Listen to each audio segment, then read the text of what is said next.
ज्ञानार्भी YouTube channel में आप सभी का स्वागत है। आज के इस वीडियो में हम आपको नरजनन तंत्र के अंतर्गत शिश्न के बारे में बताएंगे कि शिश्न क्या है, शिश्न की संरचना कैसी होती है और शिश्न के कार्य कौन कौन से हो सकते हैं। ऐसे रोचक जानकारियां प्राप्त करने के लिए हमारे चैनल को सब्सक्राइब करिए, बेल आइकन को प्रेस कर दीजिए जिससे समय समय पर आपको वीडियो जो नोटिफिकेशन प्राप्त होता रहे। वीडियो को लाइक करिए, अपने दोस्तों में इसे शेयर कर दीजिए। तो अपने इस जानकारी को हम आगे बढ़ाते हैं, आप हमारे साथ बने रहिए। आज हम आपको नरजनन तंत्र के अंतर्गत शिश्न के बारे में बताएंगे कि शिश्न क्या है और शिश्न की संरचना किस प्रकार की होती है तथा शिश्न के कार्य कौन कौन से होते हैं। सबसे पहले हम आपको ये बताना चाहते हैं कि शिश्न क्या है और शिश्न के आकार कैसे होते हैं। तो इस सारी जानकारी को अभी हम आपको थोड़ी देर में बताने वाले हैं। उससे पहले हम आपको एक चित्र के माध्यम से पहले समझाना चाहते हैं कि आप चित्र के माध्यम से पहले उसे समझ लीजिए, फिर उसके बाद हम आपको लिखित रूप में इसे समझाएंगे। अब आपको एक चित्र के माध्यम से हमें बताएंगे कि शिश्न क्या है, शिश्न की संरचना कैसी दिखती है तथा शिश्न के कार्य कौन कौन से होते हैं।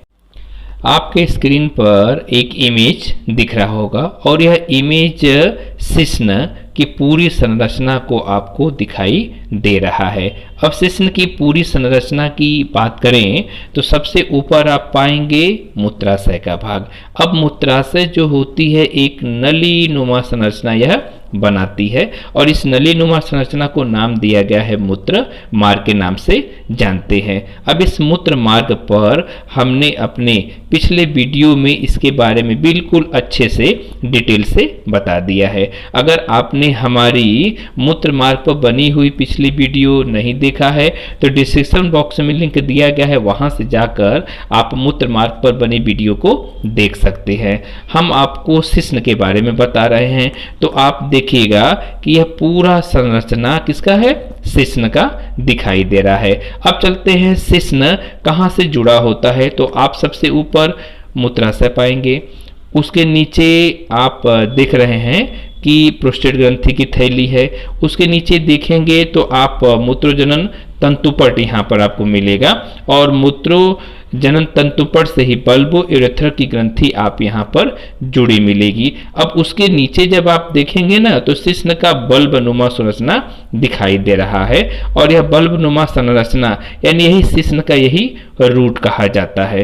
अब शिश्न के रूट के बाद आगे देखेंगे तो यह बिल्कुल एक शरीर नुमा संरचना दिखाई दे रही है जिसको शिश्न का काय कहा जाता है। उसके आगे ये संरचना देखेंगे जिसको शिश्न मुंड कहा जाता है। तो अब हम आपको बताएंगे कि शिश्न का निर्माण हुआ तो हुआ कैसे।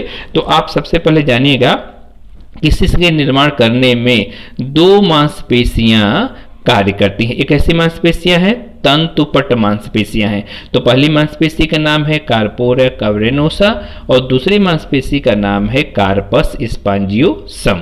तो अगर हम बात करते हैं कार्पोरा कैवर्नोसा तो कार्पोरा कैवर्नोसा की दो पट्टियां होती हैं और कार्पस स्पॉन्जियोसम की एक एक पट्टियां यहाँ पर होती हैं। तो आप अपनी स्क्रीन पर देखेंगे, सबसे पहले देखिए कार्पोरा कैवर्नोसा, तो कार्पोरा कैवर्नोसा की ये दो पट्टियां, उसी प्रकार से कार्पोरा स्पॉन्जियोसम की एक एक पट्टियां, एक पट्टी ये और एक पट्टी ये आपको दिखाई दे रही है।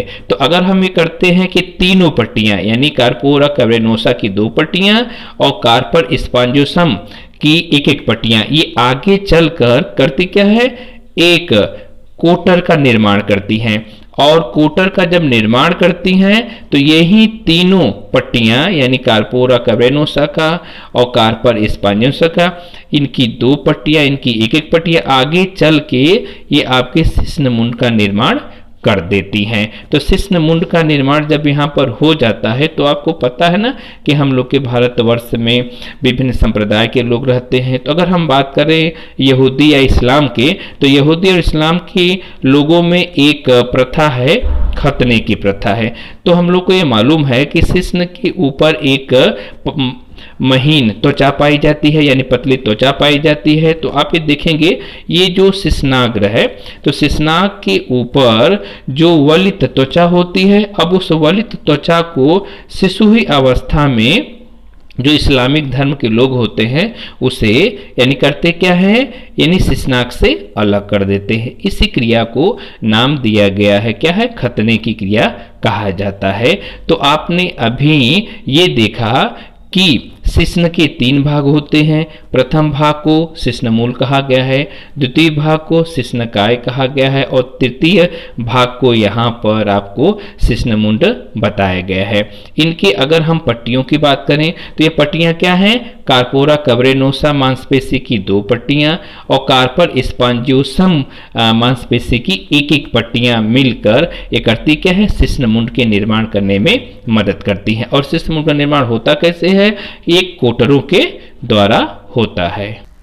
अभी आप एक चित्र के माध्यम से आप समझने की कोशिश किए होंगे। चलिए हम आपको लिखित रूप में इसे समझाने की कोशिश करते हैं कि शिश्न क्या है और इसकी संरचना के बारे में और इसके कार्य के बारे में। तो सबसे पहले हम आपको बताएंगे कि शिश्न यानी पेनिस क्या होती है। तो आप देखिए, शिश्न नर में बेलनाकार एवं उत्थानशील मैथुनांग या लिंग होता है। यानी यहाँ पर जानने की बात यह है कि जो शिश्न होता है ये नर में बेलनाकार का होता है एवं उत्थानशील होता है और इसे मैथुनांग यानी लिंग कहते हैं या होता है। यह त्वचा से ढका, यानी अगर हम बात करें इसे तो यह त्वचा से ढका और उदर गुहा से यानी उदर भाग से लटका हुआ भाग होता है। यानी यहाँ पर जानने की बात है कि उदर गुहा से लटका होता है और यह निम्न 3 भागों में विभेदित होता है।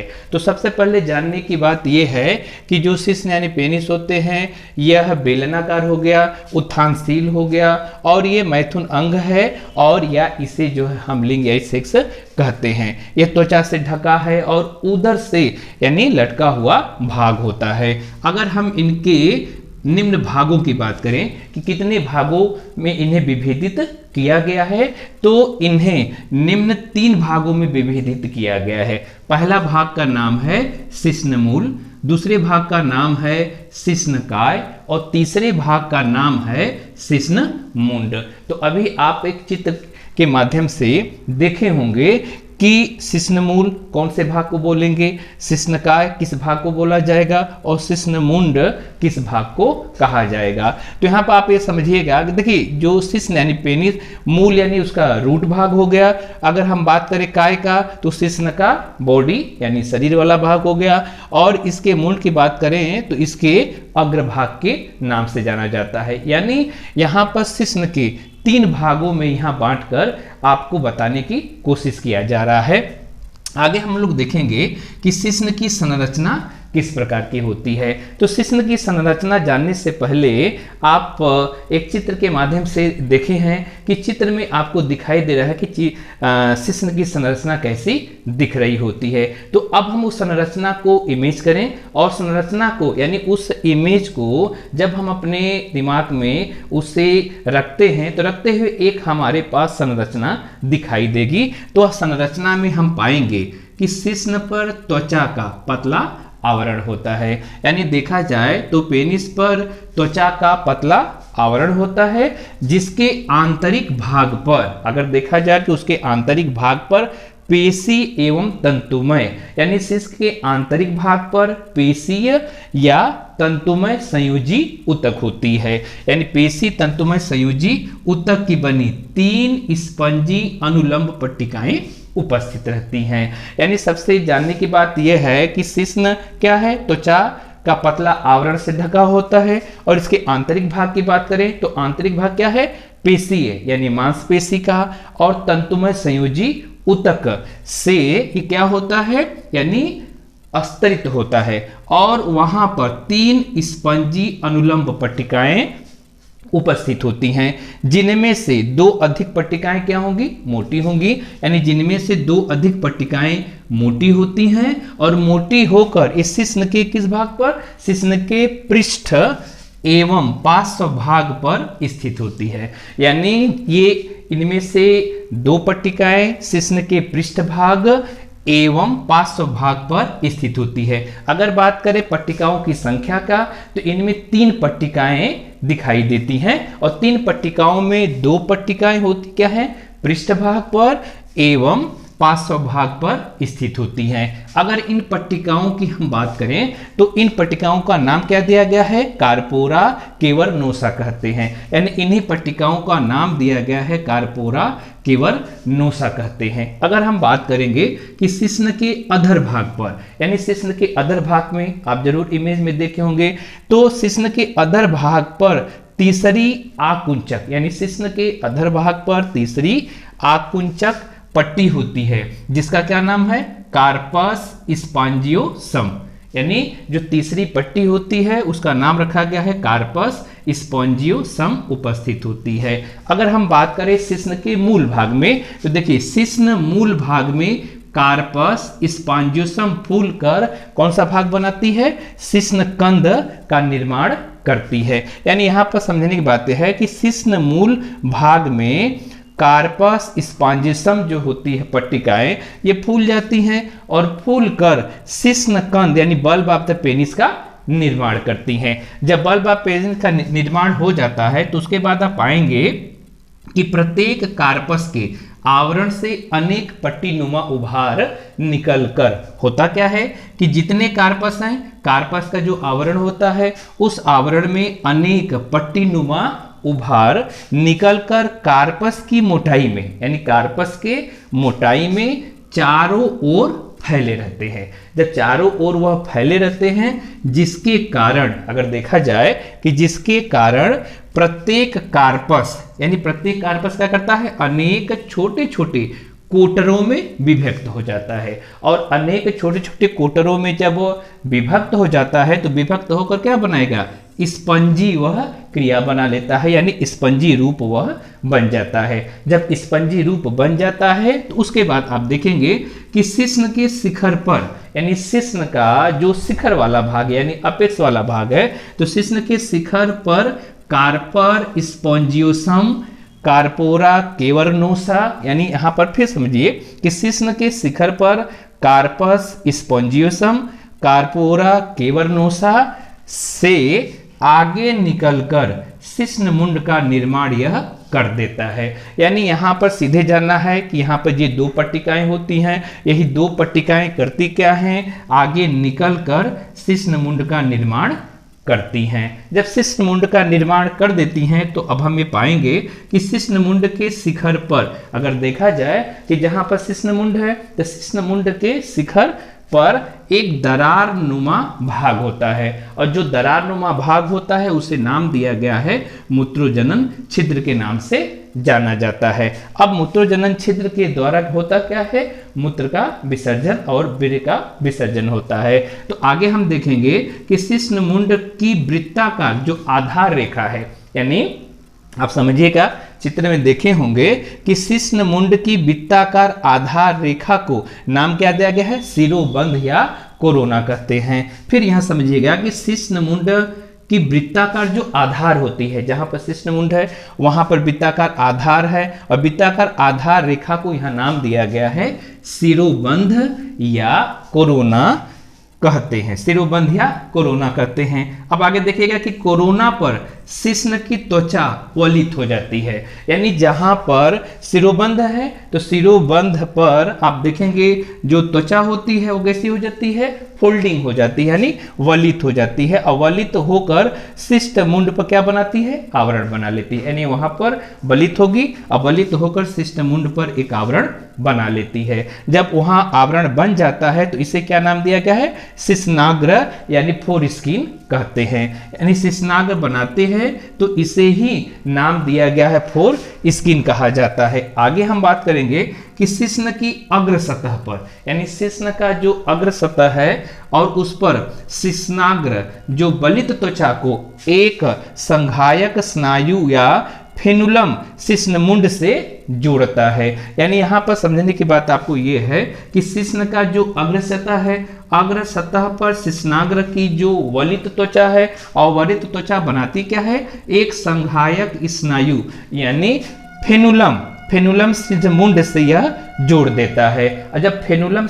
ये शिश्नमुंड से जोड़ देता है तो वहीं पर जो वलित त्वचा पर यानी फोल्डिंग त्वचा पर स्थित एक तेल ग्रंथियां होती हैं। यानी जब त्वचा फोल्डिंग हो जाती है तो फोल्ड होकर वहीं पर एक ऑयल ग्रंथियां करती क्या है, एक सफेद पदार्थ का श्रावण करती हैं। अगर ये सफेद पदार्थ का श्रावण करती हैं तो उसका नाम क्या रखा गया है, स्मेग्मा। यानी स्मेग्मा पदार्थ का श्रावण करती है। अगर इस स्मेग्मा का यानी इस ऑयल का अगर साफ सफाई नहीं किया गया तो वहां पर जीवाणुओं का क्या हो जाएगा, संक्रमण होने से वहां पर दुर्गंध आने लगती है। यानी होता क्या है कि ऑयल ग्रंथियों का सिक्रेशन होने से जीवाणुओं द्वारा संक्रमण हो जाने पर वहां पर दुर्गंध आने लगता है। इसलिए हमें करना क्या चाहिए कि इसकी नियमित सफाई आवश्यक होती है। तो अभी हम आपको शिश्न क्या है, शिश्न की संरचना किस प्रकार से होती है, इसके बारे में बताएं। अब हम आगे देखेंगे कि अगर सामान्य अवस्था, अगर हम इसके कार्य की बात करें, यानी शिश्न के कार्य क्या क्या होते हैं, तो अगर हम कार्य की बात करें तो आप पाएंगे कि सामान्य अवस्था में शिश्न की तीनों पट्टियों की कोटर खाली रहते हैं। अगर शिश्न सामान्य अवस्था में है तो उस सामान्य अवस्था में आप पाएंगे कि उसमें यानी शिश्न में पाए जाने वाली जो तीनों पट्टियां होती हैं, तो तीनों पट्टियों के जो कोटर होते हैं वह खाली होते हैं। जब कोटर खाली होते हैं तो उस समय होता क्या है कि शिश्न की जो पेशियां होती हैं वह सिकुड़ी अवस्था में रहती हैं। और जब यह पेशियां सिकुड़ी अवस्था में रहती है तो इस कारण शिश्न छोटा एवं शिथिल रहता है। यानी होता क्या है कि जो उसमें पट्टियां पाई जाती हैं, पट्टियों में कोटर पाए जाते हैं। तो अगर हम कोटर की बात करें कि उसमें अगर वह सामान्य अवस्था में है तो पेशे क्या रहेंगी, सिकुड़ी अवस्था में रहेंगी। इस कारण अगर देखा जाए तो शिश्न कैसा होगा, यानी छोटा होगा, उसके बाद शिथिल रहता है। और इस अवस्था में देखा जाए तो इस अवस्था में मूत्रोजनन छिद्र द्वारा केवल मूत्र बाहर निकलता है। यानी होता क्या है कि लिंग जब यहाँ पर शिथिल होगा तो इस अवस्था में जो मूत्रोजनन छिद्र हैं उसे सिर्फ मूत्र ही बाहर निकलेंगे। आगे हम देखेंगे कि अगर मैथुन क्रिया हो रही है तो मैथुन के समय उत्तेजना होने पर शिश्न में जो धमनी है, यानी यहाँ पर समझिएगा कि मैथुन के समय उत्तेजना होने पर शिश्न धमनी से बहुत अधिक रुधिर कार्पोरा के कोटरों में भर जाता है।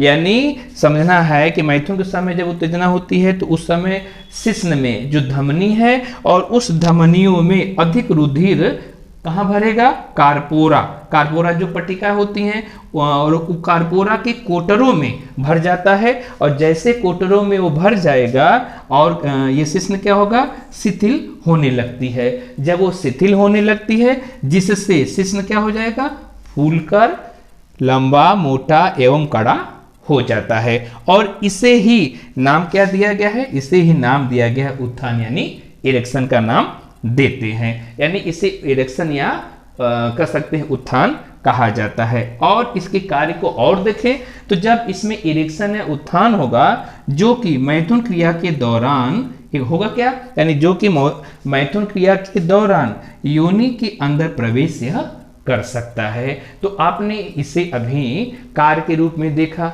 इसके संरचना के रूप में देखा और यह क्या है इसके बारे में आपने जान लिया। एक विशेष के रूप में हम आपको यह बताना चाहते हैं कि हमारे भारतवर्ष में विभिन्न समुदाय के लोग यहाँ पर निवास करते हैं। तो अगर हम बात करें यहूदियों को या इस्लाम के लोगों में तो एक खतने की प्रक्रिया यानी अपनाई जाती है। तो आप यहाँ विशेष में पाएंगे कि यहूदियों तथा मुस्लिमों में सदियों से चली आ रही एक खतने की प्रथा है। और इस खतने की प्रथा में किया जाता है, शिशु, देखिए शिशु प्रावस्था में ही शिश्नाग्र की त्वचा को काटकर हटा दिया जाता है। यानी यहाँ पर हम आपको विशेष में इसलिए बता देते हैं कि भारत जैसे देश में या अन्य जैसे देश में जहाँ पर मुस्लिम कंट्री या जो है कह सकते हैं यहूदियों के धर्म संप्रदाय के लोग रहते हैं, तो वहाँ पर यानी प्राचीन रूप से या प्राचीन काल से चली आ रही जो है